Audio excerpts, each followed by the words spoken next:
Nos vamos a ocupar hoy de la sustentación de cuerpos, en lo que se refiere en arquitectura a vínculos y reacciones.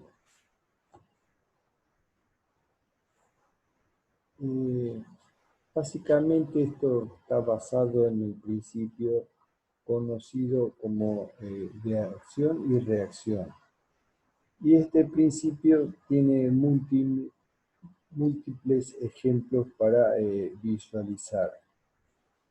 El principio de acción y reacción, por ejemplo, en la natación, al la persona hacer la brazada o la patada en el agua, lo que hace es ejercer una acción hacia atrás y la reacción es que el cuerpo genera al cuerpo un desplazamiento hacia adelante. Estos ejemplos se repiten, no importa cuál sea el estilo de natación. Entonces se basa en este principio el avance en nado. También con las turbinas aplica el mismo caso. La turbina, a través del consumo de energía de combustible, va generando una impulsión. Esa impulsión que despide genera una acción igual y contraria impulsando el vehículo que esté aplicado. Por ejemplo, el caso de los aviones. Estas turbinas entonces generan la fuerza de desplazamiento del mismo. Se va repitiendo el mismo principio. Un globo está inflado, soltamos de golpe y el aire va a salir a estar liberado con fuerza. Todos sabemos que genera una reacción desplazando el globo en distintas direcciones zigzagueantes, pero esa cuestión basa en el mismo principio que estamos planteando. El caso que muestra la imagen de un bote en el agua y la persona que conduce el mismo está tratando de acercar a un poste para hacer un fondeo. Eso lo que hace es, yo tiro de la soga con una fuerza que sería la acción, y la reacción sería el movimiento que yo con mi cuerpo arrastro el bote dentro del agua y acerco al poste. Entonces, todos son ejemplos que nos van ubicando en este ejercicio de acción y reacción. La sustentación del ala de los aviones, esa sustentación aerodinámica, plantea un principio similar. Entonces, la velocidad del viento genera, según la posición del ala, el ascenso o el descenso del avión a que está vinculada. Según se muevan los deflectores de las alas, van a ejercer este movimiento en una dirección o en la otra. La cuestión está cuando trasladamos este principio a arquitectura, nosotros en general lo que pretendemos es un equilibrio para nuestros proyectos. Ese equilibrio que estamos buscando podemos tratarlo en el espacio como ocurre en la naturaleza en general, o podemos darle un tratamiento en el plano que pueda dar resultados satisfactorios para evaluar el mismo y dejar de lado esa situación espacial con una gran simplificación y darle un tratamiento que será plano. Esto va a simplificar las operaciones matemáticas y realmente va a permitir análisis que después podrán ser extrapolados al espacio. Entonces, aplicamos esta simplificación y reemplazamos el volumen por un plano. Le quitamos el espesor, la profundidad para el análisis. Un ejemplo de cálculo plano muy característico podría ser el de las estructuras de tinglados, que son una sucesión de pórticos que realmente, si analizamos uno de ellos, el comportamiento en general de la mayoría, salvo los casos particulares de los extremos, tendrán un comportamiento similar y estará correcta esta simplificación. En algunos casos se acerca más o menos, pero es válido el planteo. Tratamos el tema en el plano y no en el espacio como normalmente ocurre. Entonces, estos tinglados nosotros podemos plantear en términos de un análisis plano y descartamos en la profundidad y el volumen sin quitarle validez al análisis. Entonces, consideramos esas cargas concentradas en un plano, como que todas están contenidas en el plano de la estructura. Y a su vez, reemplazamos el volumen por una chapa que consideramos un elemento rígido, ¿correcto? Entonces, esa chapa pasará a ser nuestra unidad estructural y así manejaremos el tema. Tanto las cargas como la estructura están contenidas en un plano. ¿Cuántos grados de libertad se le puede asignar a un elemento estructural, a esa chapa de la que estamos hablando, cuando estamos en el plano? Podrá ser, si nos ponemos un marco referencial de eje X e Y, que tenga desplazamientos según el eje X, que esos desplazamientos puedan ocurrir según el eje y que la rotación pueda ser alrededor de un punto. Entonces podríamos pensar concentrados los movimientos y representados en estos tres planteos. Significa, reitero, desplazamientos en X, desplazamientos en Y rotación o giros alrededor de un punto. Eso nos da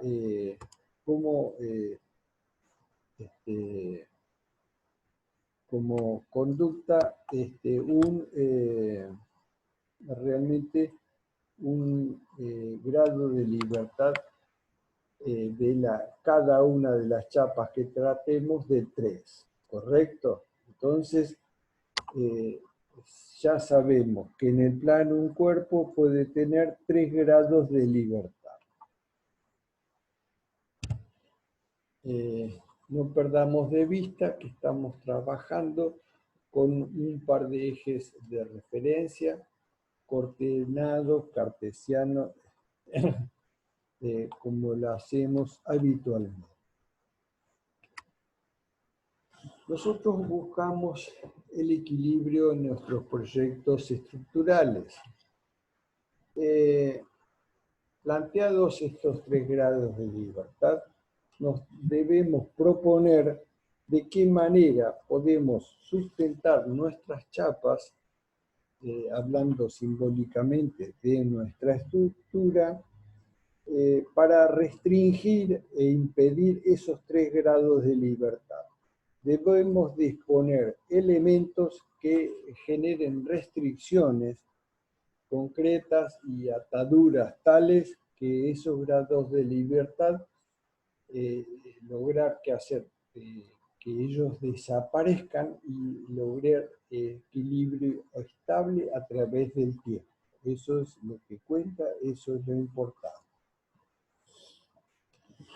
Para ello generaremos vínculos que, según las características del modo que hacemos la vinculación, estos dispositivos llamados vínculos restringirán o eliminarán alguna de las posibilidades de movimiento y en algunos casos particulares todas. ¿Correcto? Entonces, podemos definir este vínculo como un elemento que se opone a los grados de libertad. Ese es el espíritu del vínculo. A partir de ahí podemos hablar de vínculos de diferentes especies según ellos restrinjan más o menos grados de libertad. Entonces, en el caso de un vínculo de primera especie, puede decirse que permite desplazamientos horizontales o paralelos al plano de apoyo. Esta última parte me gusta más como definición, paralelo al plano de apoyo. Porque puede impedir eventualmente, según se construya, desplazamientos horizontales o también desplazamientos verticales.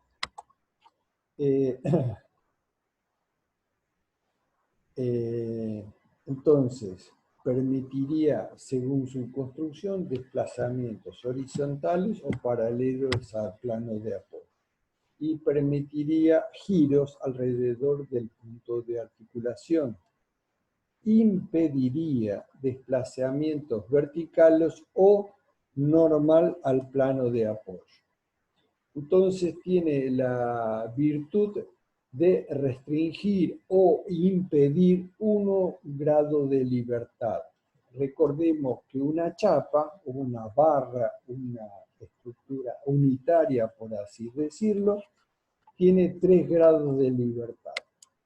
Entonces, yo necesitaría, para hacer una estructura bien vinculada, disponer 3 vínculos de primera especie para estabilizar, por así decir, o equilibrar una estructura como la mencionada. El vínculo de primera especie admite muchas materializaciones y se lo simboliza como este esquema, ¿correcto? Una especie de base con un plano de apoyo y en el medio una suerte de rodillos que lo simbolizan que se puede desplazar paralelo al plano de apoyo. Y ese plano de apoyo sería el horizontal.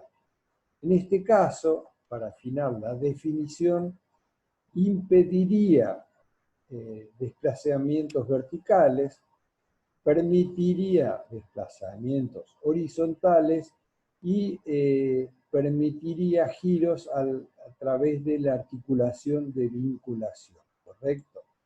El símbolo que se encuentra en la bibliografía es como el que muestra la figura. Y también una biela articulada sería un vínculo de primera especie. ¿Sí? Entonces, dicho esto, vemos ejemplos. En este caso tenemos un pilar en el cual apoyan un par de vigas que están separadas por elementos que facilitan el desplazamiento. Entonces, estas vigas están impedidas de descender verticalmente, las dos, pero las características de este apoyo con una suerte de plano de liberación permitiría tener movimientos horizontales y al no estar rígidamente vinculado, además podría girar la viga alrededor del apoyo, ¿no? Entonces, esto es un ejemplo físico concreto de cómo sería un apoyo de primera especie. En este caso, con materiales que facilitan el desplazamiento del apoyo respecto de la base. Este material es un facilitador de los movimientos que mencionamos.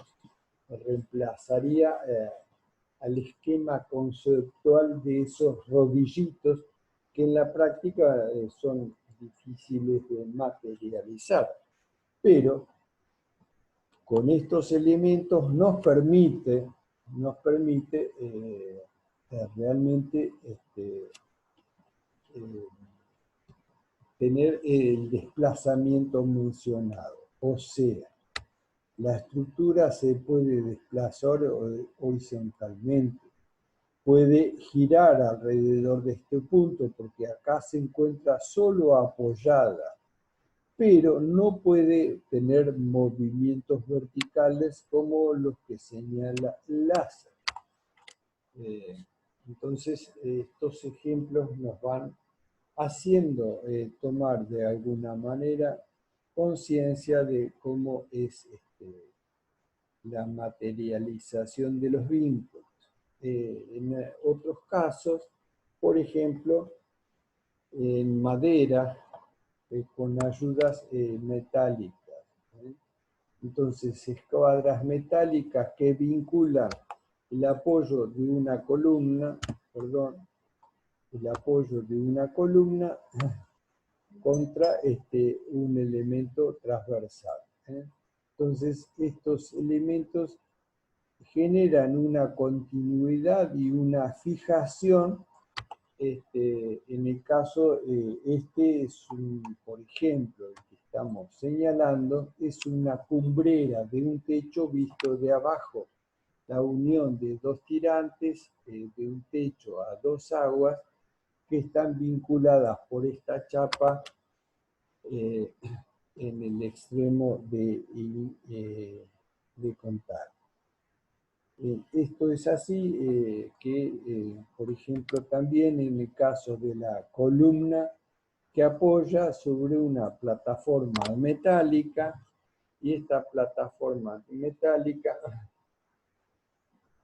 nos permite realmente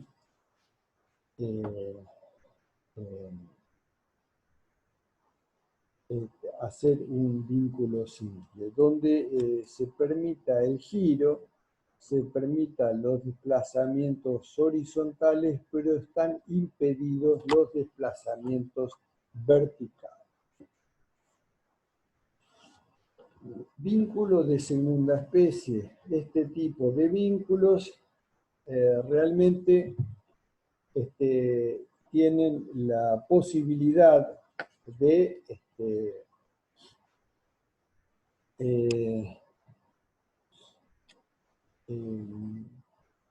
restringir 2 grados de libertad.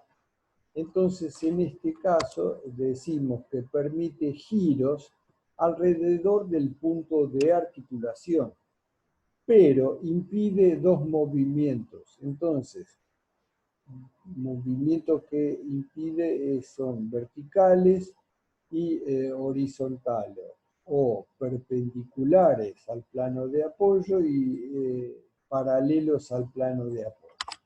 O sea que estaría, podríamos decir, restringiendo los movimientos según X y los movimientos según Y con el objetivo de restringir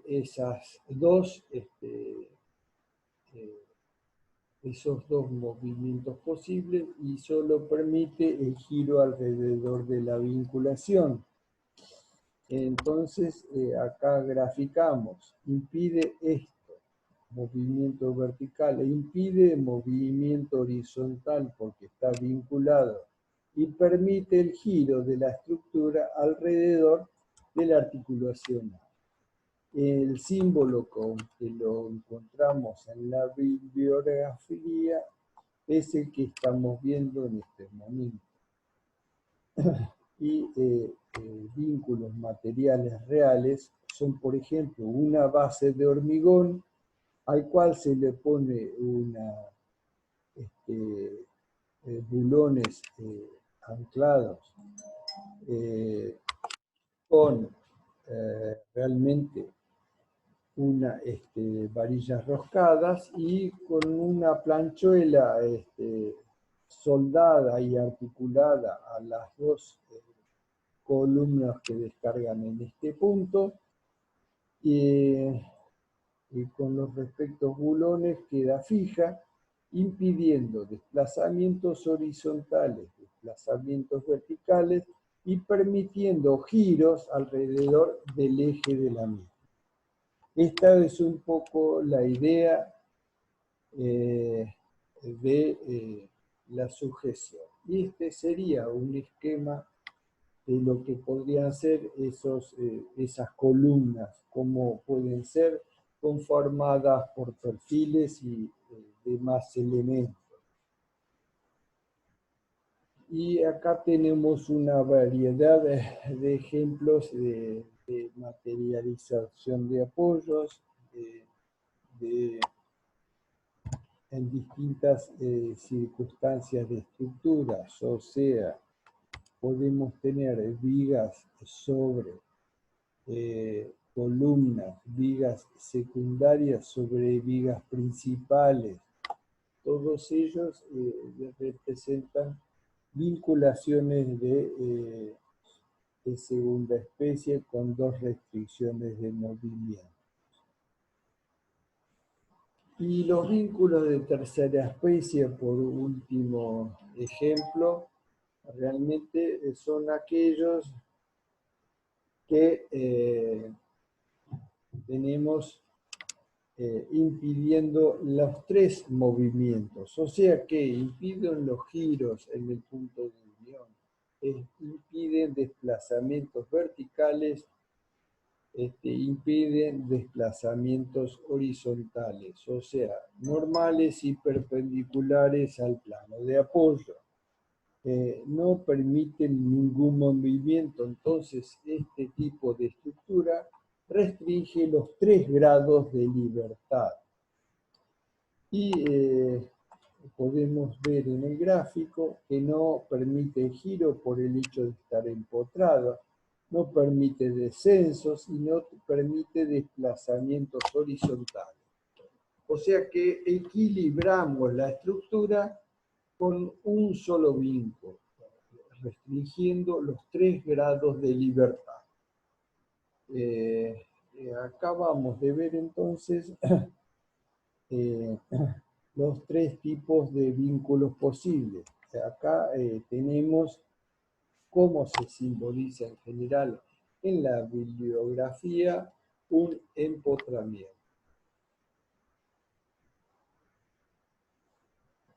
Y acá vemos ejemplos materiales. El empotramiento generalmente en arquitectura es utilizado para plantear voladizos, o sea que aquí tendríamos una viga de sustentación y esa viga está permitiendo el voladizo de esta losa, está sustentando un volumen arquitectónico en la parte superior.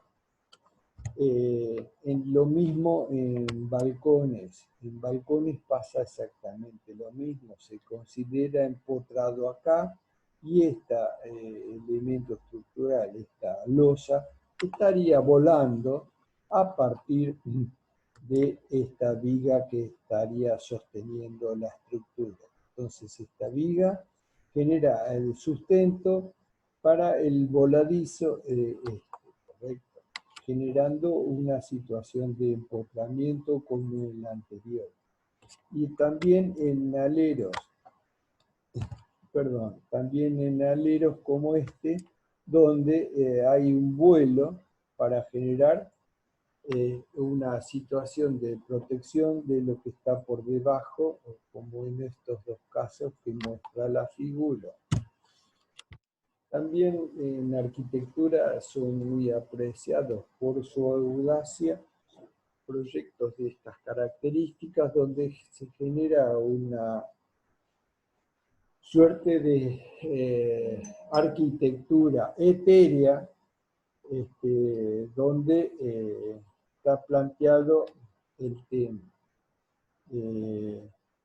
También estas son ménsulas de funcionamiento múltiple con distintas modos de sujeción y de equilibrio. Acá, por ejemplo, tenemos vigas laterales de importancia. Acá, por ejemplo, tenemos una suerte de viga bierende que está sustentando parte apoyada y parte en voladiza. Bueno, pero en general terminan en algún tipo de empotramiento, pero son estéticas valorables, pero bueno, a tener en estudio y en consideración porque hay que sustentar, hay que hacer estructuras estables y estructuras no deformables a través del tiempo. También podemos ver en el caso de los puentegrúas una especie de ménsula que estaría en voladizo para sujetar a la viga que sostiene al riel del puentegrúa. Estos son todos ejemplos que nos permiten identificar los tipos de apoyos. Y la simbología también plantea alguna combinación para los de segunda especie, una combinación tal que son llamados empotramientos guiados, que pueden permitir el movimiento en X o el movimiento en Y, pero que también restringen giros.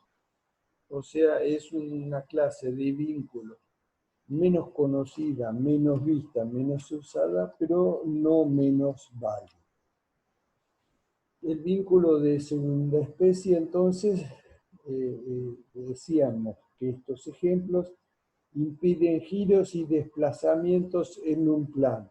Permiten el desplazamiento en el plano que no están impidiendo, ¿correcto?